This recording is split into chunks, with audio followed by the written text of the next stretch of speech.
How did Hope Coron started? Well, actually, it started from a vision to save souls of some batchmates and from a chat from Ate Gina. June 3, 2019, right after the conference, nag-chat sa akin si Ate Gina, challenging me to start Hope Coron. Then, I went home sa Pilipinas noong June 5 and I told Ate Gina that I will pray for it and nag-fasting and prayer ako for 14 days and after that, saka ko kinonfirm kung mag-start pa ang Hope Coron. Then, June 20, nag-chat na ako kay Orange, yung asawa ni Pastor Clabe, kung saan doon ako nag-a-attend before nung wala pa ang Hope Coron sa JYF. And accounted na I'm praying to start Hope Coron because my leader challenged me and currently in prayer and fasting to know the will of God. June 21, yan yung movie watching namin kasama si Jo and si Christian.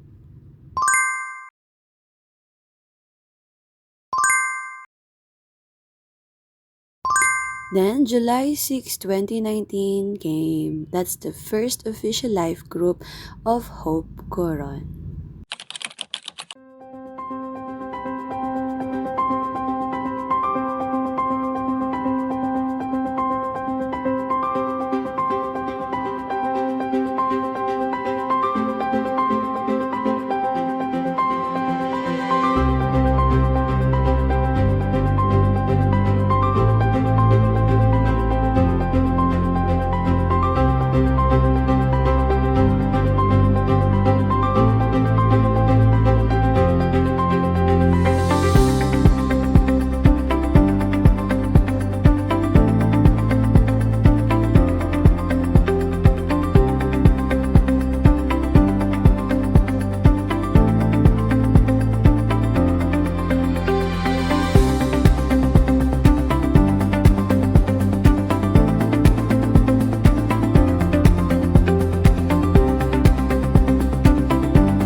Sa unang anniversary ng Hope Coron noong 2020 dahil pandemic, ang tema namin ay Bayanihan ala Hope kung saan nag-ikot-ikot kami sa buong Coron para mamigay ng mga ayuda in our own version.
After doing the outreaches from San Nicolas and Bentuan, dahil kulang pa po tayo ng laborers sa ating simbahan, ay namili kami kung ano ang una naming i-establish, and that is San Nicolas Life Group. Tuwing Sabado ng umaga ay bumabiyahe po si Teacher Carlo for about an hour, 45 minutes an hour para lang po makarating po sa ating San Nicolas Life Group na nagsimula po sa sa umpisa ay nandoon po sa loob ng barangay hall. Pagkatapos po ay sila po ay lumipat sa may school compound.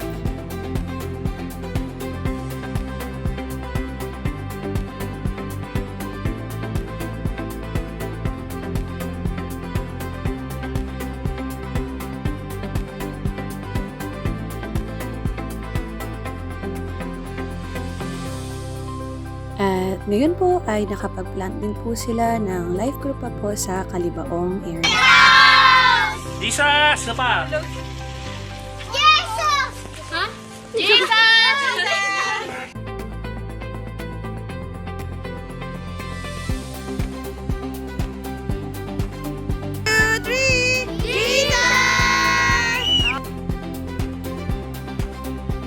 Ang madalas, nangyayari dyan, ano nangyayari kapag nagdidesisyon na lang tayo ng tayo na lang? Pumapalpak yung desisyon na yon.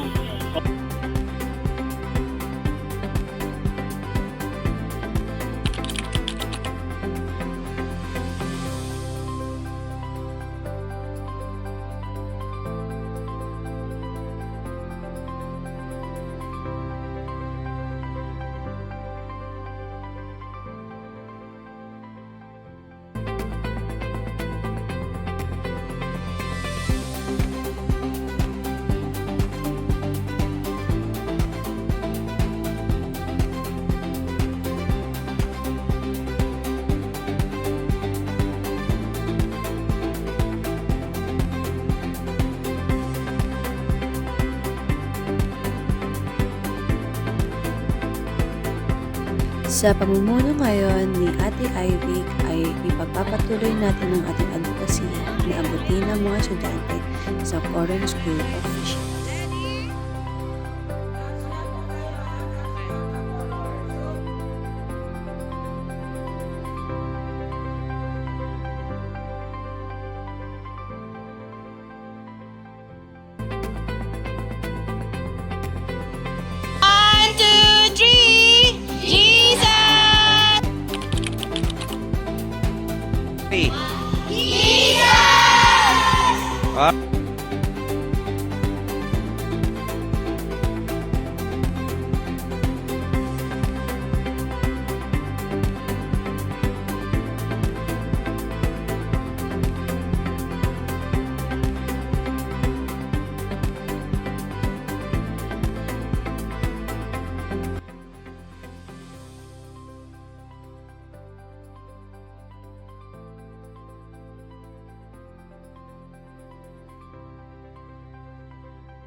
Ang pag-abot sa mga kabataan ay napakahalagang bagay sa kaharian ng Diyos at yan ang laging ginagawa ni Ate Feb at Ate IC tuwing Sabado ng hapon sa Bakawan Life Group. Ako. Ano ba sa kwento din kanina? Paggabi, Si ako. Daniel ay hinulog sa lipo. Si Daniel ay natamad at tumigil sa pagdarasal. Ols. Yes. Okay. Tama.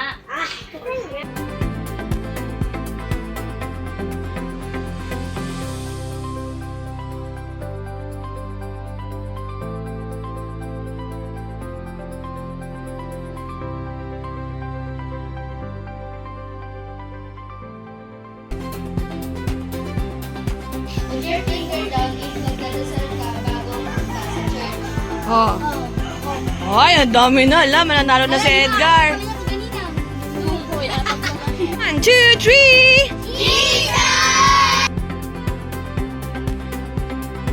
1, 2, 3.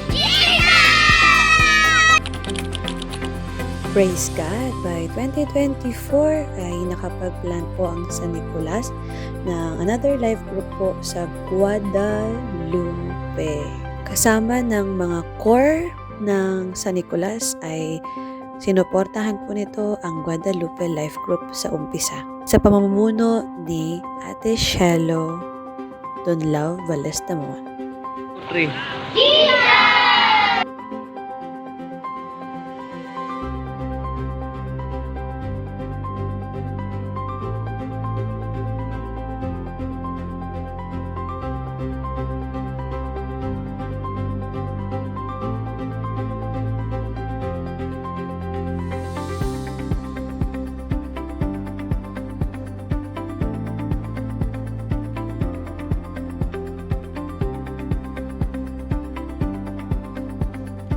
Sa kalaunan po ay sumama na rin po si Teacher Joseph Palasamon kay Teacher Shelo para pamunuan po ng magkasama ang Guadalupe Life Group.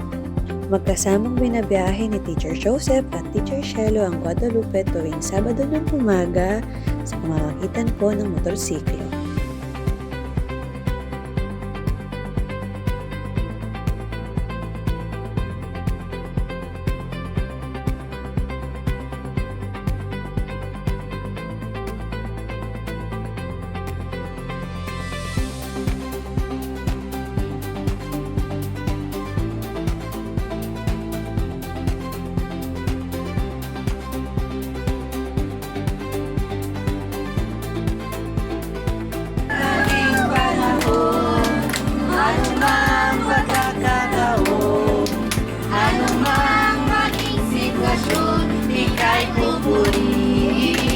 Sa Biblia, no? Sa buhay ni Lazaro at ni Maria at ni Martha. Magtiwala si Martha, hindi siya naniwala.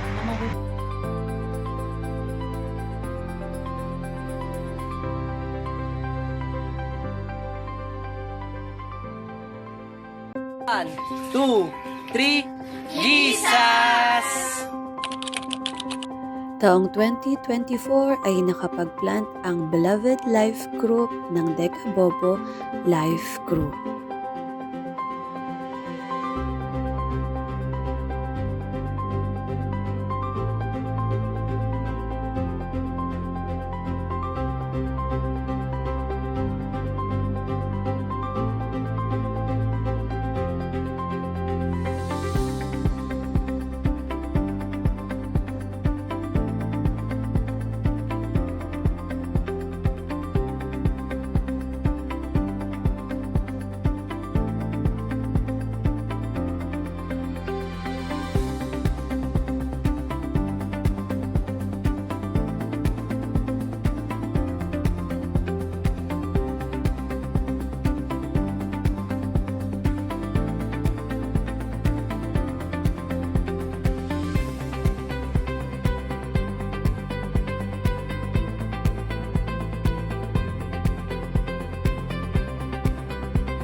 Sa pamamagitan po ng motorsiklo ay binabaybay ni Brother Pot at ng kanyang may bahay na si Shai ang Deca Dekabobo Life Group tuwing Sabado ng umaga. Jesus reigns!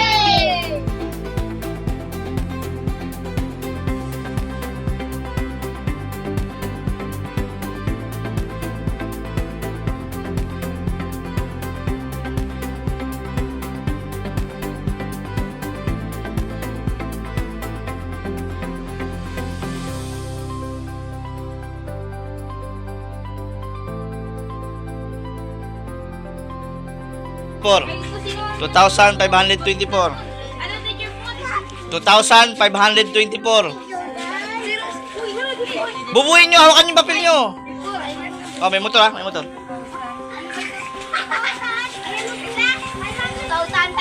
2,524. 2,524.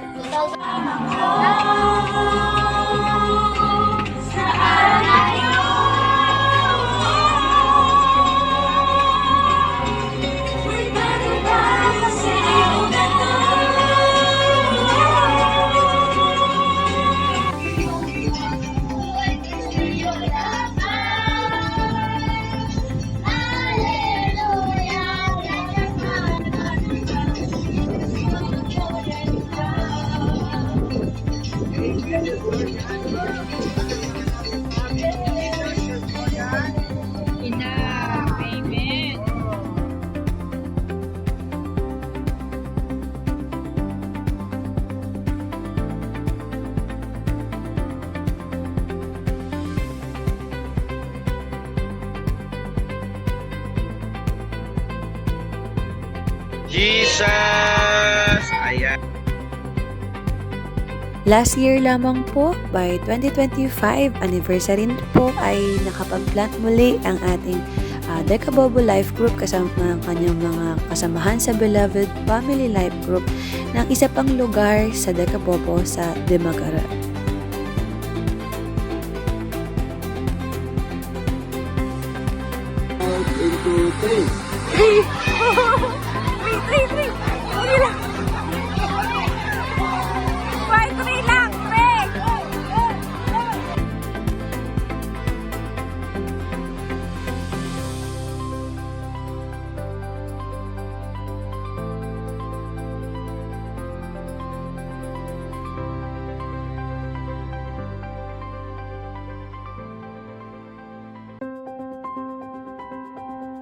And this year lamang po, last May, after the Clark Conference, ay nakapag-plant muli ang Dekabobo Life Group, another area sa Palwatan, Dekabobo.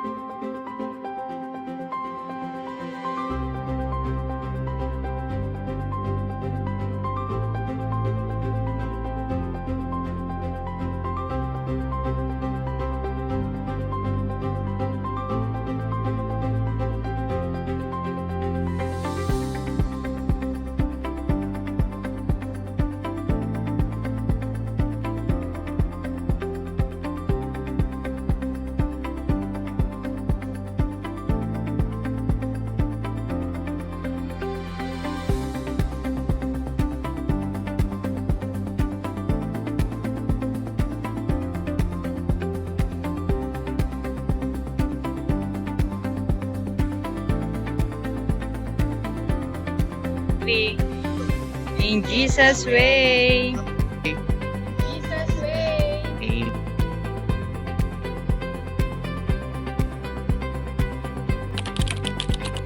Sa taong 2025 ay isa pang planat ng Family Beloved Life Group ay ang Bentuan Life Group kung saan bumalik muli tayo dito pagkatapos ng outreach noong 2022.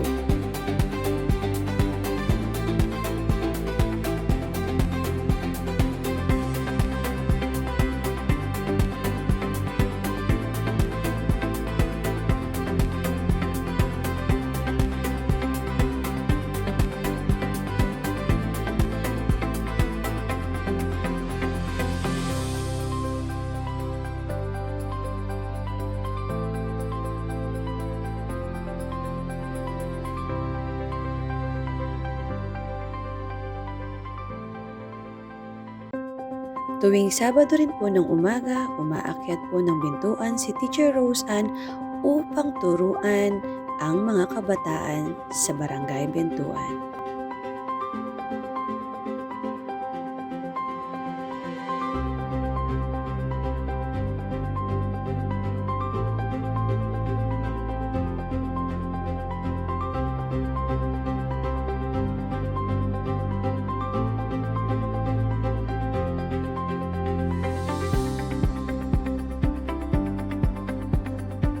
magpapakilala muna si Alas kasi first time niya dito nagpunta. Sabihin niya lang yung pangalan niya. Anong pangalan mo, kuya? Anong pangalan mo? Anong pangalan mo? Sabihin mo sa kanila. Siya si Ace. Siya po si Alas.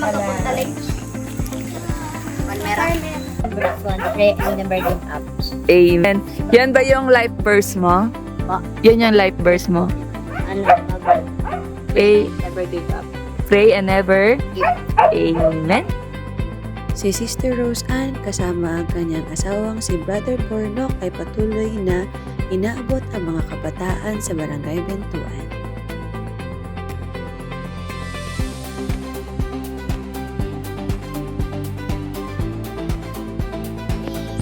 Mula sa ating piling, maraming salamat po. Hala! Thank you! Kala ko naman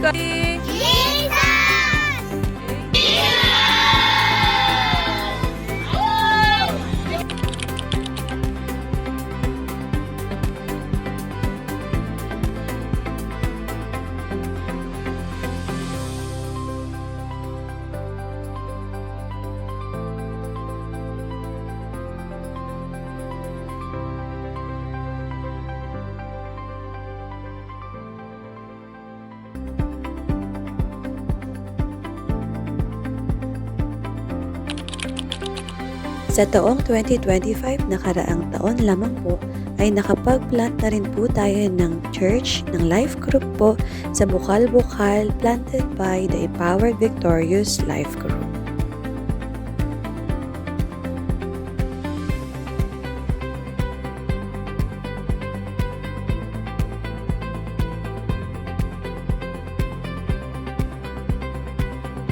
Tuwing Webes po ng hapon, ika 5:30 po sa hapon ay binabaybay po ni Sis Wilmy po ang Bukal-Bukal Life Group para magpatuloy po sa pagbabahagi ng salita ng Diyos.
Diyos, araw-araw, o Diyos, amen.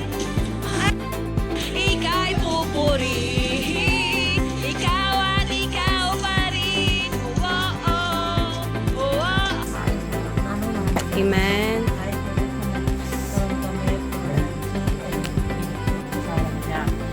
At nagsabi, Ginoo, maawa po kayo sa anak ko. Siya po'y epilepsya at lubhang nahihirapan. Madalas po siyang mabawal sa apoy, ay mabuwal. 2, 3, Jesus! Taong 2025 nang maiplant din po ang ating Borak Life Group sa pamumuno po ni Sis Wilmy kasama ang mga kabataan natin sa Vibrant Life Group.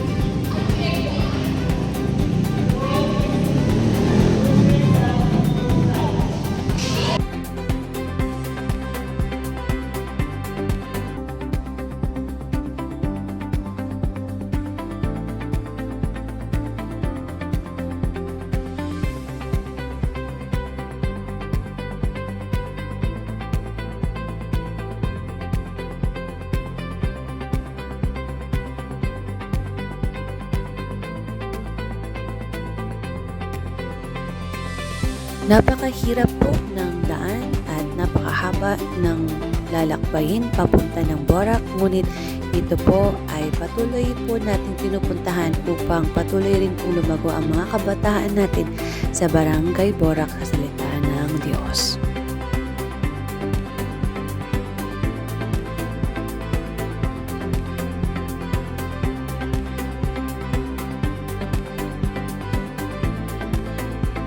As at in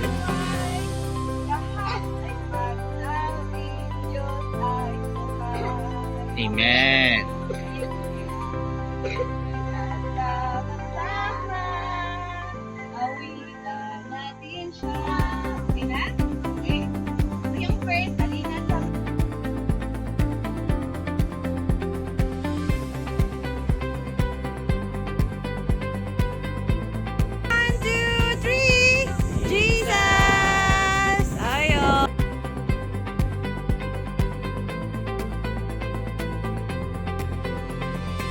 Ano daw paligid na pananampalataya ang kailangan para mapagalaw ang bundok?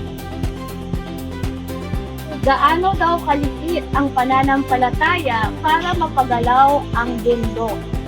Sitaw. Sitaw. Malapit na doon. Buto na okra. Hindi, pero buto nga siya. Hindi. Malunggay. Malunggay. Buto na M kanina. Malunggay. Hindi. Hindi.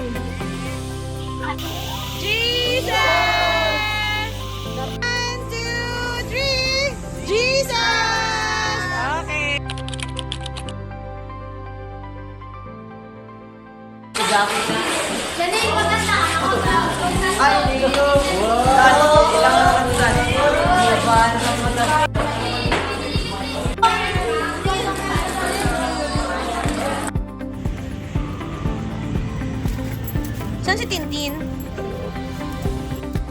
Nothing can ever stop the will of God. Walang makakapigil sa Panginoon sa pag-abot sa mga taong kailangan niyang maabot.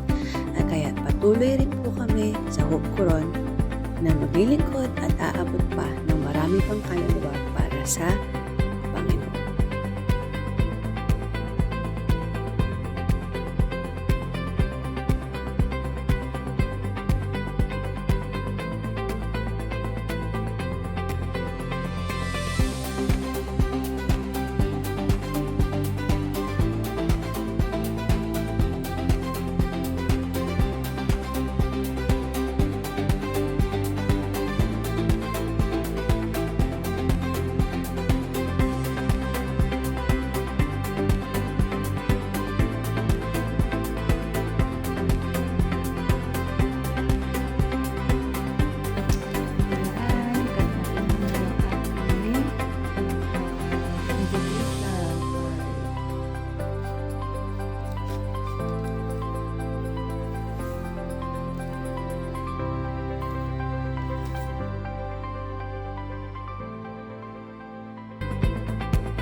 Kita kayo ha.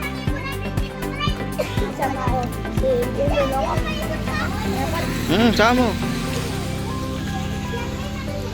July 5. We will also continue to bring the children closer to God in the next years. And sana po'y mas marami pa pong bata ang mas makakilala sa Panginoon. Verse 13.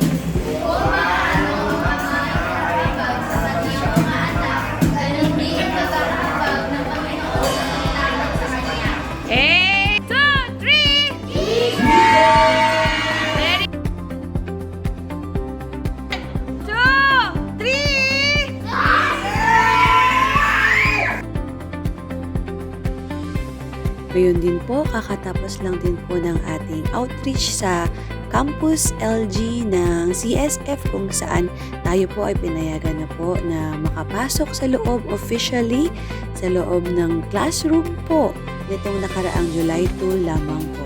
Praise God! 1, 2, 3! Students!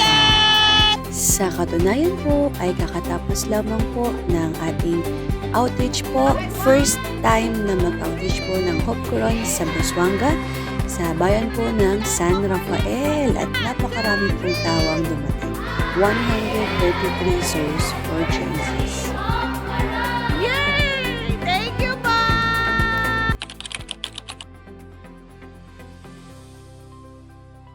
So what am I thankful for the 7 years?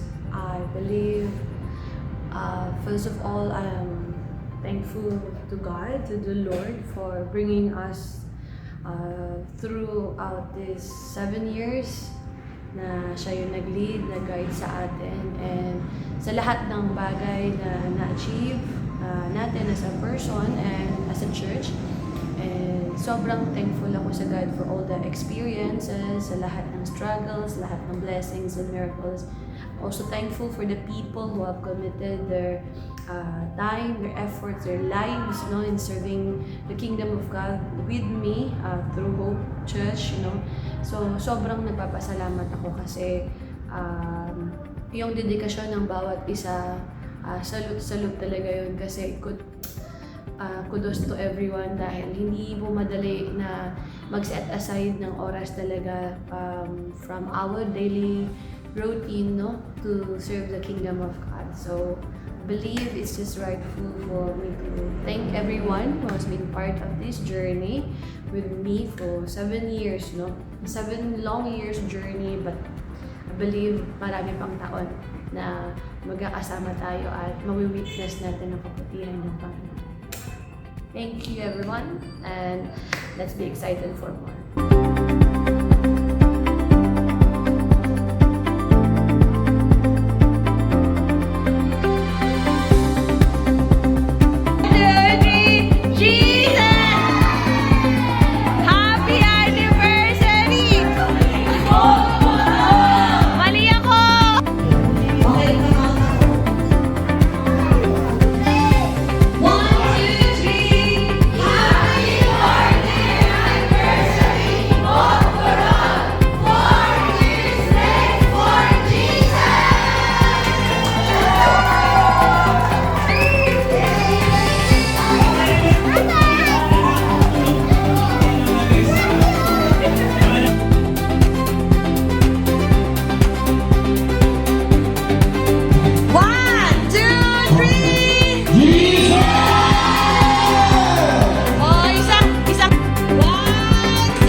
So where are we heading now as a church? I really don't know. I'm not sure. Only God knows where we are heading, where we are going, saan tayo papunta. But I believe in the next year, we will witness more new things from the Lord.